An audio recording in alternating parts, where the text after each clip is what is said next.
Umuntu wesilisa mena 18 usuke engenayo ivalue. Ivalue yomuntu wesilisa ivela kanjani? Number 1, ivela ngemali, to be financially stable, because umuntu wesilisa has to provide, right?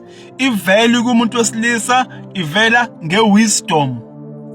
Wisdom will enable you ukuthi ulead and solve situations, and become powerful. You must have wisdom. You must be financially stable. Then you are valuable as umuntu wesilisa.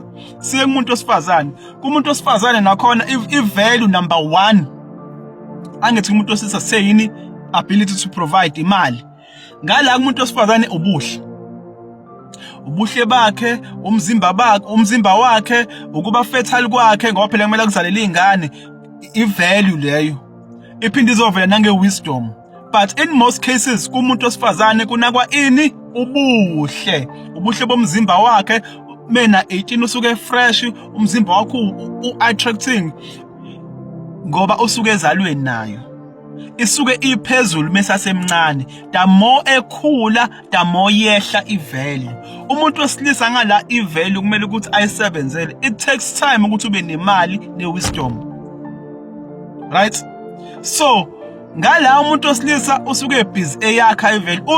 Uthi methi uya kulona 18 wesifazane, bese lo wesifazane une-value angithi umkahle, muhle, uyisileperi, athi uyabheka ngala wesilisa i-value yokuba nemali ne-wisdom ayikho. Bese enze njani? Ake siqhubeke nayo. Bese kuthi la ko-23 years angithi usefunda ema-university, usehlala ko-res nani. Umuntu wesifazane usuke enjani? Usuke ekwi-peak, usuke nama-choices okukhetha ukuthi ufunani. Njengoba nibona nje isithombe la ukuthi uyedwa ozone-diamond, uyedwa ozonemali, uyedwa ozono-cash, usuke enama-options, usuke kwi-peak yokudata kwakhe, usuke engakhetha noma ubani amfunayo ngobani? Ukwi-value, right? Ngala umuntu wesilisa ona 23 akanawo ama-options ngobani? Akakabi nayo imali, akakwazi ukuprovide, akakabi futhi nayo i-wisdom, akanawo ama-options. Kusamele ukuthi asebenze ukuthi athole ini? Athole i-value. Ngala umuntu wesifazane ukhumbula i-value uzalwe nayo. The more emncane 18, 19, the more iphezulu i-value. Umuntu wesifazane i-value iyehla ezakhula, umuntu wesilisa iyanyuka ezekhula, right?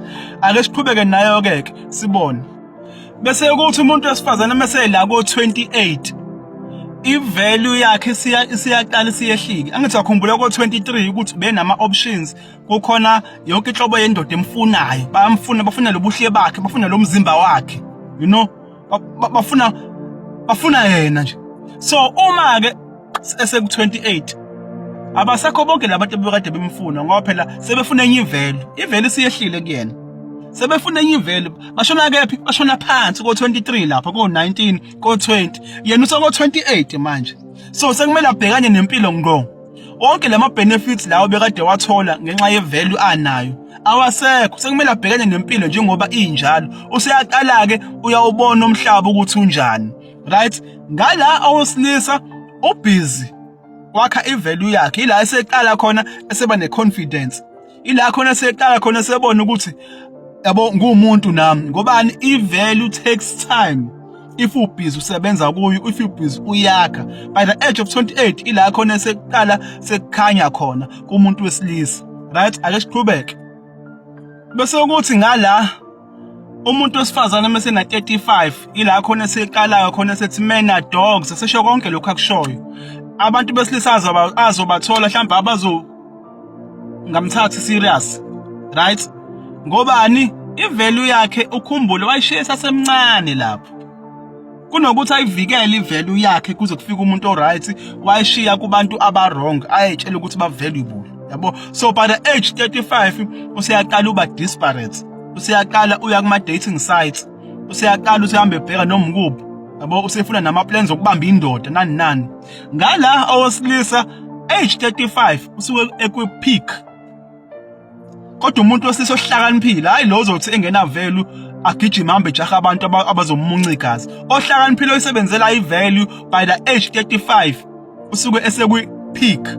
bese enze njani ngeke athe nevalue azobheka wena una 35 ivalue yakho wayishiya una 23 years lenzansi yabo kuzomphoqa ukuthi athole ivalue naye athole umuntu wesifazane osayiphethe kahle noma usamncane osafresh kumele ukuthi ashone phansi value versus value phela ngeke yakho ivalue ishiye le bese expect ukuthi umuntu wesilisa azoseklisha understand ngoba wena awuzange uzu-understand engena value ena 18 uyakhumbula ena 18 na una 18 ukuthi wawunjani ngeke manje uzothi sesebenze kanzima for over 10 to 15 years bese uthi aka understand ngoba wona awuzange uzu-understand right so umuntu wesifazane usuke se desperate ngeke u35 azodetha no35 ngeke mancane amathuba unless mekumuntu enisuke 9 na 18 wak-understanda wakwamkela wena umuntu wesilisa ungena value wakusupporta wena umuntu wesilisa ungena value then umuntu okugcinwa loyo kodwa not lo ofike wakulaxaza wahamba ufuna ivalue wahluleka wasebenza kanzima bese efuna ukuthi azothola ireward ngalokho no ake siqhubeke nayo bese kuthi ngala by age 45 umuntu wesifazane usuke senjani eseyiphupha lempilo ayiphuphayo njengoba nibona icabanga la ukuthi ufuna indoda ezoba loyal ezomthanda ezoba honest nani yabo ngala umuntu wesilisa 45 usuke njani usuke kwi-peak yevalue damo ekhula damo inyuka ivalue damo ekhula damo inyuka ivalue damo umuntu wesifazane ekhula damo yehla ivalue kunzima kakhulu ukuthola umuntu wesilisa oqondile o straight ophelele nje one value ephezulu una 45 umuntu wesifazane kunzima kakhulu so isifundo sithini lana umuntu wesifazane vikela ivalue yakho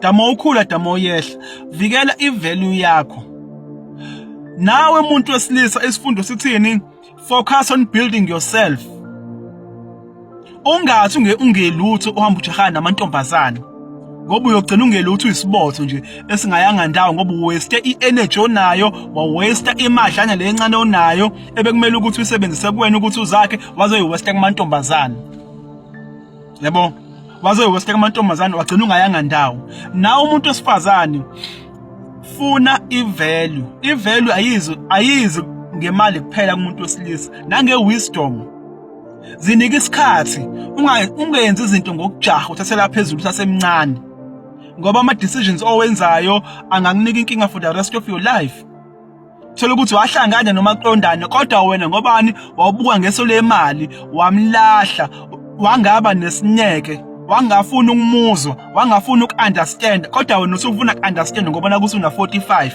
usufuna uku-understand ukuthi hawunani umuntu una 45 unani umuntu olingana naye unani umuntu onengane wahluleka wena usanevalue uku-understand ukuthi unani umuntu ohluphekayo siyabonga kakhulu sibingelele kubo bonke abalandeli bethu kwi-Asikhulisane talk show sifisa ukuveza la ukuthi siseyinhlelweni zokuthi kuhambe sibe nama-classes right njengamanje kwamanye ama-experts sisa-business training kodwa sifisa ukuthi sibe nama-classes nje ekuhambeni kwesikhathi so we have created a WhatsApp group ilinki i-attachiwe kwi-bio yami mungena kwi-profile yami kwi-bio ilink ya WhatsApp group ngiyifake khona so kumuntu ozoba interested mhlawumbe ukuthi abe ingxenye ye-Asikhulisane angayijoyina i-group ngoba ezinye izinto zizochazwa khona ezinye izinto zizokhulunywa khona even if ngisho ngathiwa mhlawumbe ufisa ukuthi ube involved nawe kuma-videos esiwenzayo mhlawumbe ufisa ukuthi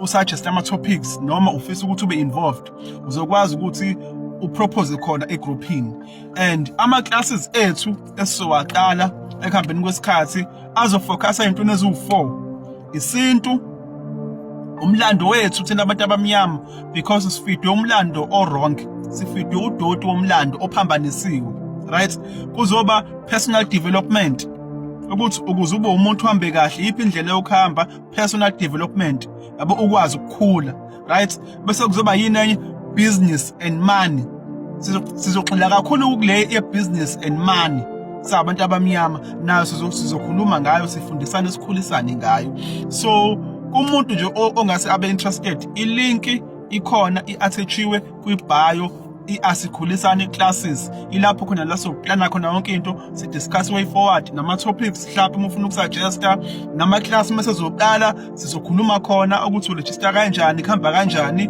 Siyabonga kakhulu.